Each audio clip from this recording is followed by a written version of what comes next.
Case வணக்கம். நான் உங்களுக்கு கௌதம் கூட நம்ம சார் மைனஸ் ஐடியாஸ் காசுங்க. சிங்கிள் ஓனர் கண்டிஷன்ல வண்டி கேட்டிருந்தீங்க நிறைய கஸ்டமர். அது லோ பட்ஜெட்ல வண்டி ஓட்டி பழகிறதுக்கு அருமையான கண்டிஷன்ல Maruti Alto LX 2007 model single owner கண்டிஷன்ல இருக்கு. வெறும் 53 கிலோமீட்டர் வண்டி போறதுக்கு ஓடி இருக்குங்க.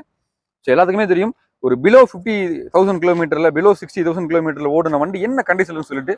ஸோ சிங்கிள் ஓனர் கண்டிஷனுக்கு ஏற்ற மாதிரி உள்ள வண்டி அருமையாக மெயின்டைன் பண்ணிருக்காங்க. So seat covers, floor mat எல்லாமே ஜம்முன்னு போட்டிருக்காங்க. இது உங்களுக்கு பவர் ஸ்டீரிங் பிளஸ் ஏசி வந்துருது. ரொம்ப லோ கிலோமீட்டர்ல ஓடின வண்டி கேட்டிருந்தீங்க. மறுபடியும் சொல்றேன், 2010 கீழே இருக்கிற மாடலுக்கு எப்பயுமே வந்து பாத்தீங்களா லோ கிலோமீட்டர் கிடைக்கிறது ரொம்ப ரேரு. அதுவும் லோ கிலோமீட்டர் வச்சிருக்காங்க அப்படின்னா வண்டியை வந்து தெளிவா மெயின்டைன் பண்ணிருக்காங்க அர்த்தம். அதை நீங்க ஃபர்ஸ்ட் புரிஞ்சுக்கணும். ஸோ நல்லா இருக்கு. சிங்கிள் ஓனர் கண்டிஷன்ல வண்டி பக்காவா மெயின்டைன் பண்ணிருக்காங்க. எஃப்சி இன்சூரன்ஸ் எல்லாமே கரண்ட்ல இருக்கு. வண்டி அடிபாடு ரீப்ளேஸ் பண்ண எதுவுமே கிடையாது. ஒரிஜினல் பெயிண்டோட இருக்கு. Original sticker. வண்டி ஆக்சிடென்ட் ஹிஸ்டரி எதுவுமே கிடையாதுங்க. 100 தெளிவா இருக்கும். கேரண்டி எடுத்துட்டு போயிடலாம். உங்களுக்கு சென்ட்ரலா வித் ரிமோட் கீ வந்துருது. சிங்கிள் ஓனர் கண்டிஷன்ல வண்டி பாக்குறதுக்கு மட்டும் இல்லைங்க, மரியாதை இன்ஜின் குவாலிட்டி எல்லாமே சூப்பரா இருக்கு. ஏசி கூலிங் எல்லாமே ஜம்முன்னு இருக்கு. மார்க்கெட் பிரைஸ் நம்ம சொல்ல போறது கிடையாது. வண்டியோட குவாலிட்டி தான் பிரைஸ். வெறும் 1,57,000 கொடுத்தலாம். இதுவுமே ஃபிக்ஸ்ட் கிடையாது. நெகோஷியபிள் தான். மிஸ் பண்ணிடாதீங்க. இந்த கண்டிஷன்ல வண்டி, அதுவும் தெளிவான வண்டி, அது லோ கிலோமீட்டர்ல கிடைக்கவே கிடைக்காது. புக் பண்ணிக்கங்க. அருமையான வண்டி, மிஸ் பண்ணிடாதீங்க.